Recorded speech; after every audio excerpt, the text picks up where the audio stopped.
This is Yes We Canada, the Progressive's Guide to Getting the Fuck Out.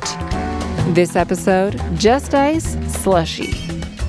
Trump's Anti Weaponization Slush Fund. Hey, stick 'em up. Listen carefully and no one's going to get hurt.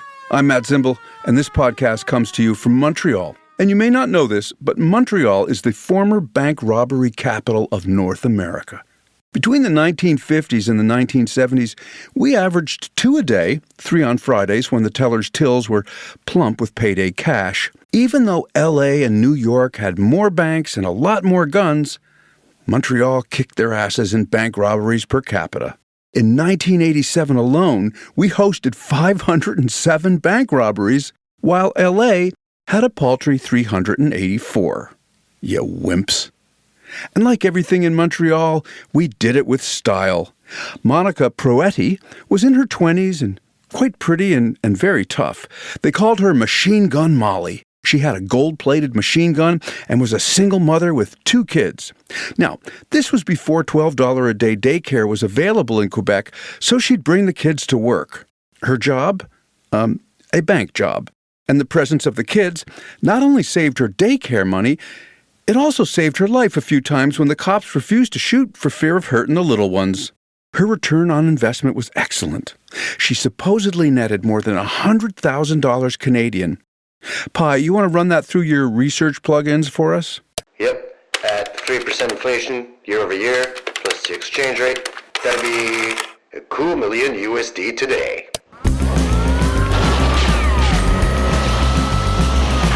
On September 19, 1967, on what was to be her last job, she crashed her getaway car into a bus and was shot dead by an undercover cop. My sister-in-law was a teller in Montreal in the 70s, and she was held up 3 times.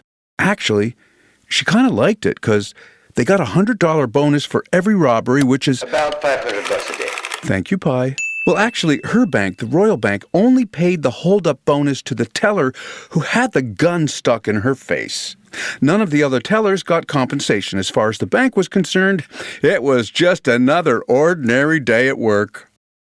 You know, a bank has to be very careful with their money to maximize their profits. Now, my sister-in-law told me that her robber stood in line patiently, and when it was his turn, he quietly said, "I have a gun, and you're going to put all the money in your till in this bag." And she said, "You're kidding, right?"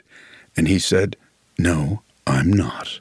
So she put her cigarette in the ashtray and got him the cash tray. When the cops arrived, they questioned her, but then stuff started going sideways, because she was starting to realize that with the angle of their interrogation, they thought she was an accomplice to the heist. Which is like a cop asking a rape victim what she was wearing. My mother was also in a bank in Montreal in the 1970s as it was being robbed. Once the gunman fled, the manager rounded up all the customers who remained and told them to get out, and then he locked the doors. Not a word of apology or concern for any trauma the bank's dear clients might have suffered. Just get the fuck out. Now, PTSD was not invented until 1980, so the banks didn't have to bother with trauma leave or any of those woke psychobabble HR policies. But my mama, she didn't take too kindly to that sort of corporate arrogance, and eventually the bank paid her for attending a bank robbery against her will. Clem is here. Again. Hey, why in the hell are you telling me about robbing banks in Montreal, Quebec in the 1970s? I got no time for this. I'm an American exceptionalist. Hold my goddamn beer. Clem, buddy, good to see you. I'm glad you asked. You see, I'm drawing what's called a parallel. Just like Montreal in the 70s, the United States is currently experiencing a crime wave of unimagined proportions. The criminal mastermind of this operation has an Oval Office in the People's House in Washington, D.C. Yep, the thief-in-chief and his family are robbing the U.S. Treasury at a level never seen before in American history. And Clem, maybe because you are, just like me, not college-educated, you can't see it. But it's happening, buddy. Bigly. Stick with me here, because I'm going to walk you through the latest Trump family trilogy of grift, graft, and gross. the brand new Anti Weaponization Fund announced by the Department of Justice. Good evening from the newsroom. The president is standing by his nearly $1.8 billion Anti Weaponization Fund, so-called, which even the administration admits could give money to violent January 6 offenders. He's doing it despite a Republican revolt of sorts that has already derailed legislation he badly wants and brought the kind of sound bites that no president ever welcomes. Clem, I feel your attention span is wandering. Stay with me here. Hold my beer. Good. Do you remember when Trump ran for the White House the first time in 2015, 2016? He kept saying he'd release his tax returns like every other candidate.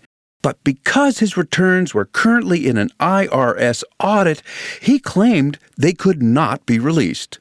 Well, that's not true, but anywho, when the audit ended, Trump did what he always intended to do and didn't release his tax returns. Now, I only do forensic accounting as a kind of a weekend hobby, but I think there are 4 reasons he didn't want to release his taxes. The first was he was not as rich as he claimed to be. The second, Donnie the Moron, mogul from Queens, author of the ghost-written Art of the Deal, was in fact such a terrible businessman that his companies declared losses so severe that in 2016 and 2017, he only paid $750 in taxes. And in 2020, he paid no taxes at all because his, quote, beautiful businesses, unquote, lost so much money they didn't owe the G-Man a dime. And the last reason he didn't want to release his taxes is because, as his big sister called him on the pod a few weeks ago, he is tighter than a duck's arse. And he's as tight as a duck's ass. And he never gave any serious money to charity. He knew damn well that none of these qualities would endear him to the electorate. Well, here's where the forensic accounting story gets pumping. In 2019, an IRS contractor by the name of Charles E. Littlejohn leaked 15 years of Trump's tax returns to the New York Times and ProPublica. Mr. Littlejohn was upset because he had noticed in his extensive work as an IRS tax auditor that, wait for it, the rich do not pay much in taxes. So, our buddy Chuck Littlejohn released 405,427 tax records of high-income individuals and companies to prove his point. He knew that he would face consequences for his actions, but felt it was important to illustrate to his fellow citizens just how unfair the American tax system had become. Mr. Littlejohn is now serving 5 years as a guest of the American people, housed in the Marion Correctional Facility in Illinois. Usually criminal stunts like this get 4 to 10 months, but the judge, a gay Latina woman appointed by Biden, just the kind of judge Trump loves to hate, threw the book at Littlejohn. She said his stealing of confidential tax information was akin to January 6th, a grave threat to democracy. And Charles will be back among us in September of 2027. May I say, sir, thank you for your service. Say hi to Luigi for me. So this year, the President of the United States, Donnie from Queens, decides that he's going to sue the IRS for $1 billion for the illegal release of his tax returns way back in 2019. Never mind that the statute of limitations has passed. Never mind that he is essentially suing himself so he can settle with himself, because this was the first time a sitting U.S. president had attempted to sue his own administration. Suing yourself sounds rather masturbatory, doesn't it? Even the judge was like, "Wait, what? You the defendant? You also the plaintiff? What's up?" Though she doesn't speak like that, U.S. District Judge Kathleen Williams for the Southern District of Florida said, "Before we hear your case, Mr. President Plaintiff/Defendant, I have to make sure this is kosher." Then the Trump family drops the suit before Judge Williams decides whether the case has any legal standing whatsoever. Case dismissed. Long story even longer, and stay with me here because this is the really fun part. The Justice Department represents the Internal Revenue Service in court. The boss of the Justice Department is Acting Attorney General Todd Blanche, whose day job used to be the lead lawyer for Donnie from Queens, also known as the President of the United States. And of course, as Acting AD, Blanche is also a member of the Trump cabinet. hours after the Trumps drop the case, it's announced by Todd Blanche at the Justice Department that they have, quelle surprise, reached a settlement with the president and his family. Good, right? No, wrong. The Trump family has agreed to drop the case, which according to the judge had a very shaky legal standing anyway, in exchange for two things. Thing one, the creation of a fund called the Anti Weaponization Fund, funded by the U.S. Treasury to the tune of $1.776 billion to allow Americans who have supposedly been unfairly treated by the Justice Department under Joe Biden to claim a settlement, i.e., cash. Get it? Money, money, cash. $1.776 billion. 1776, get it? The year y'all told the King of England to go fuck himself. And thing two, the day after the announcement of the creation of the Anti Weaponization Fund, the Department of Justice released a delicious addendum to the statement agreement with Donnie from Queens and his family, which bars the IRS in perpetuity from auditing or filing any claims against Trump and his family for past tax filings. Basically, it is the Department of Justice handing the President of the United States and his sons a get-out-of-jail card for free.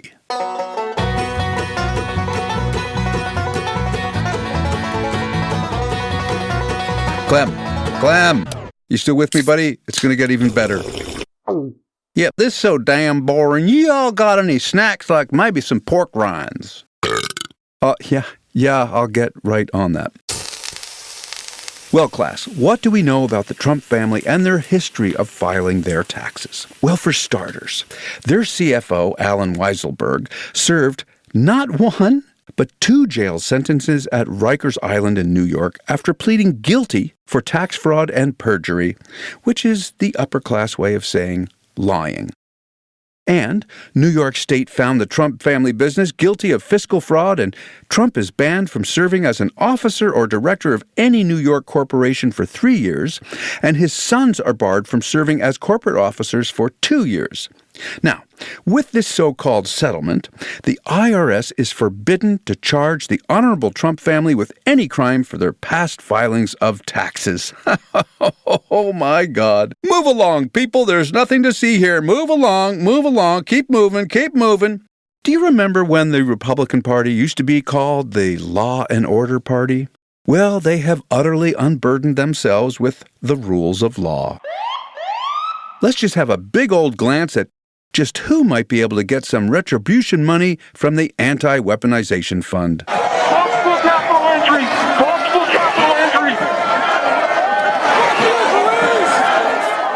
You guys remember January 6th? Yee-haw! Well, we take you right now back to the Senate for the Senate Appropriations Committee hearing. Senator Chris Van Hollen of Maryland is questioning the acting Attorney General, Todd Blanche, who, as we mentioned earlier, was Donald Trump's personal lawyer, and he's asking him some questions on the Anti-Weaponization Fund started by the Justice Department and funded with $1.776 billion of your taxpayer money. Will individuals who assaulted Capitol Hill police officers be eligible for this fund? Well, as it explained, anybody is just let me know if they're eligible for the fund. Anybody in this country is eligible to apply. Clem, let me ask you something. Do you think Howard Richardson of Pennsylvania, who pleaded guilty to beating a D.C. cop with a flagpole so hard that he broke the flagpole, should receive compensation for his actions? Well, that kind of depends on what the flagpole was made of, don't it? Hold my beer. Or how about this one? I'm sure you can remember this moment, Clem.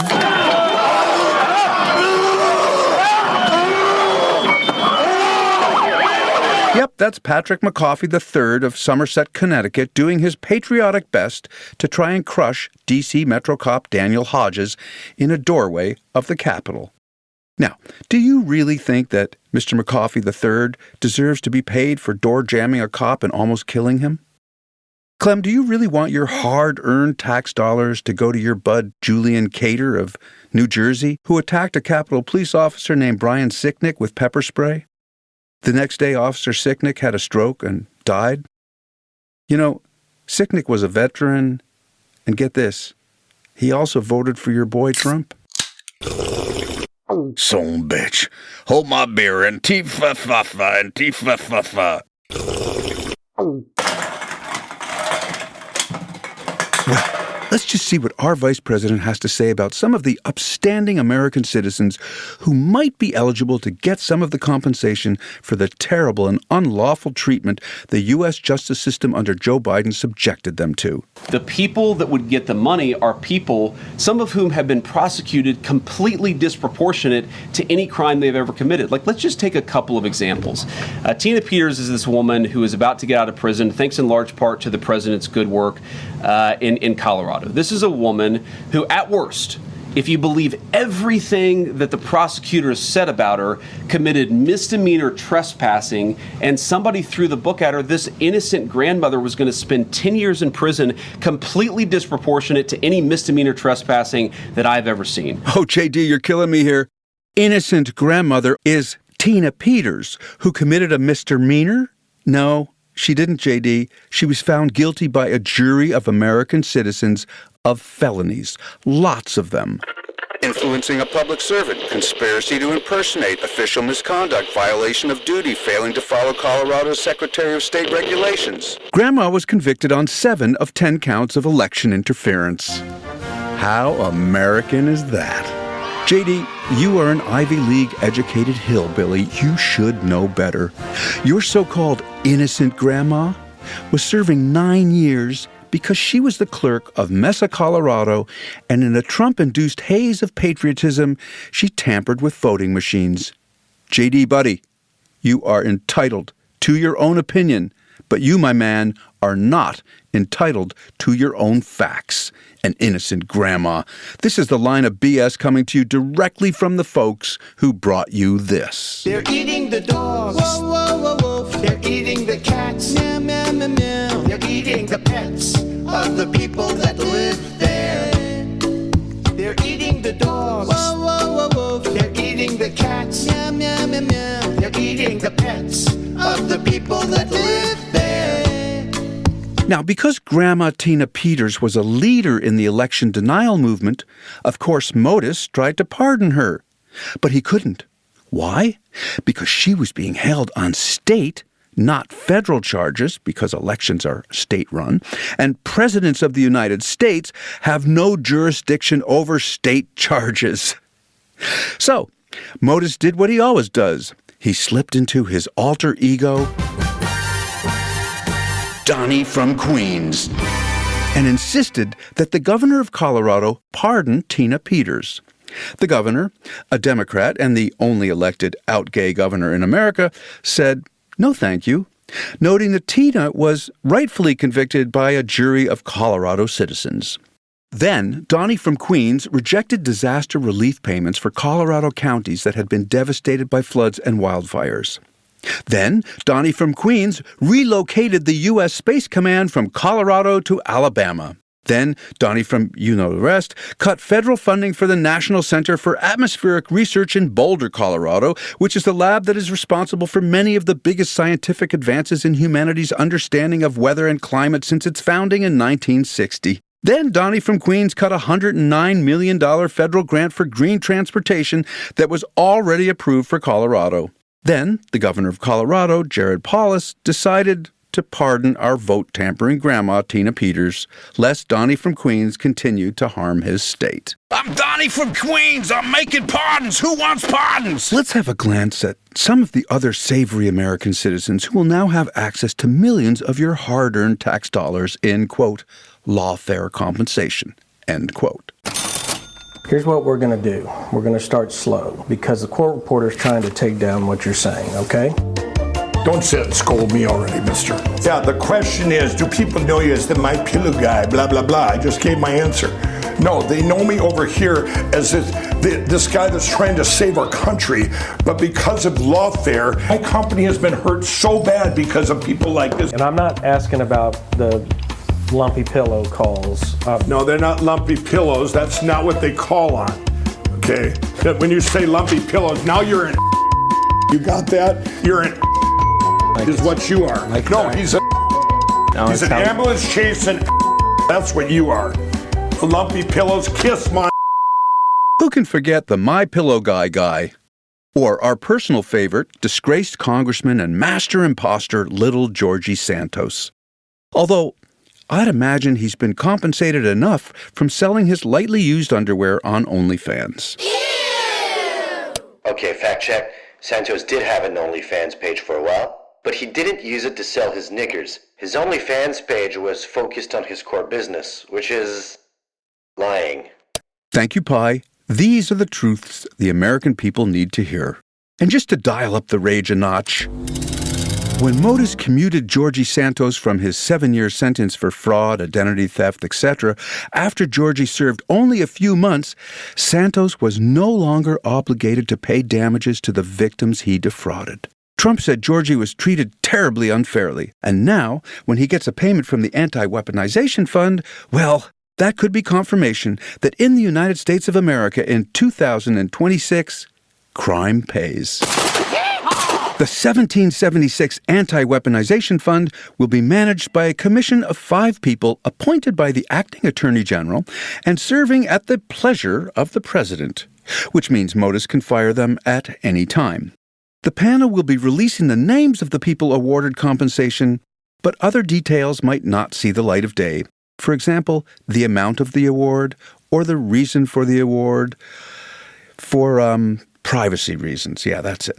These 5 distinguished scumbags will no doubt approve payments to all of Trump's inner circle of election deniers. Mike Flynn, Roger Stone, Steve Bannon, Paul Manafort, Peter Navarro, also known as Tariff Daddy, Alan Weaselberg, remember him? Trump's CFO who served time for fraud? George Papadopoulos, Rudy Giuliani, Sidney Powell. I wonder if Stormy Daniels or Michael Cohen will get a taste. No, I'm just fucking with you. All right, sorry to interrupt again, but here's a quick fact check. General Mike Flynn got $1.2 million US or so in compensation from the government in January when Trump's Department of Justice pardoned him after he admitted to lying to the FBI twice. Thank you, Pi. And where was Modus, moron of the United States, while his acting attorney general was spewing some retribution in the Senate chambers? Why, he was right here distracting us, wasn't he? We have a ballroom that's under budget. It's going up right here. I've doubled the size of it because we obviously need that. And we're right now on budget, under budget, and ahead of schedule. I doubled the size of it, you dumb person. I've been working on the ballroom all the livelong day. I've been working on the ballroom just to pass the time away. Hey, I've been working on the ball. Well, at least the president cares about his citizens. Not even a little bit. The only thing that matters when I'm talking about Iran, they can't have a nuclear weapon. I don't think about American financial situation. I don't think about anybody. I think about one thing. You cannot let Iran have a nuclear weapon. That's all. That's the only thing that matters. Pi, where's Clem? He couldn't hold his beer. He's passed out on the couch in the lounge in a reflecting pool of his own vomit. Oh, God. Nice. I hope you guys aren't eating dinner while listening. If so, apologies from headquarters. Okay.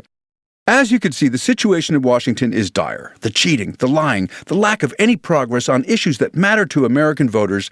It's all a big mess. But here's some sage analysis from me, your freelance amateur pundit, which I think you may enjoy. I'll spare you the math, race-by-race projections, etc., but there's a good chance that Republicans will lose the House in the midterms, and possibly, though it's much harder to lose, they may even lose the Senate. If this happens, it means that Trump will be likely impeached again. You got to win the midterms. I'll get impeached. Yes, sir, I know no one has been impeached more than you. Yes, and there are reasons for that.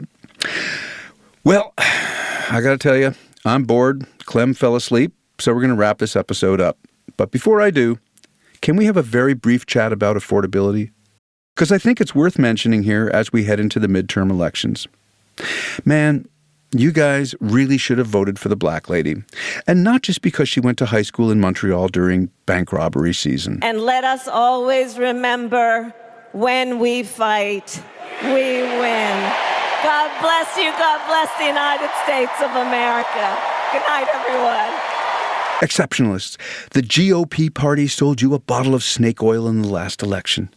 Trump told you he was going to stop forever foreign wars, reduce prices, fix your health care, reduce your taxes. It's pretty simple, Clem. If you'd voted for the black lady, you'd have about $3,500 US in your pocket right now. But I know you wouldn't trade that for your new ballroom, or your $20 million blue bottom reflectant pool repair, or your beautiful Arc de Trump. And who cares about redistricting black voters out of power in the South, or shooting innocent American citizens in the face in Minneapolis, or even tariffing your valued trading partners around the world? Then, of course, there's the war with Iran. Oh, sorry, I'm not supposed to call it a war. It's a... So we had to take an excursion. But it's doing well. The market's holding up well. A $29 billion excursion that killed a lot of very innocent people and got you nothing you didn't already have with the Iran deal Obama signed in 2015. That, my friends, is the art of the steal. Back in the 70s in Montreal, we were really good at two things: winning hockey games and robbing banks. In fact, we even had an NHL hockey player by the name of Patrick Cote who decided to quit the NHL to do a couple of bank jobs, which got him a penalty: 30 months. Hey, Patrick, Trump adores male hockey players. Maybe you could get an Anti Weaponization taste. This has been Yes We Canada. Our sound designer and engineer is Pi Salen Cutler. The theme was written by Doug Wilde and Matt Zimbel and performed by Manteca. My name is Lisa Evans, and I'm your announcer. You can support the show with a paid subscription by going to yeswecanada.buzzsprout.com and hit the donate button. You can cancel anytime. Your support means a lot to our independent podcast. Thanks for listening. Until next time.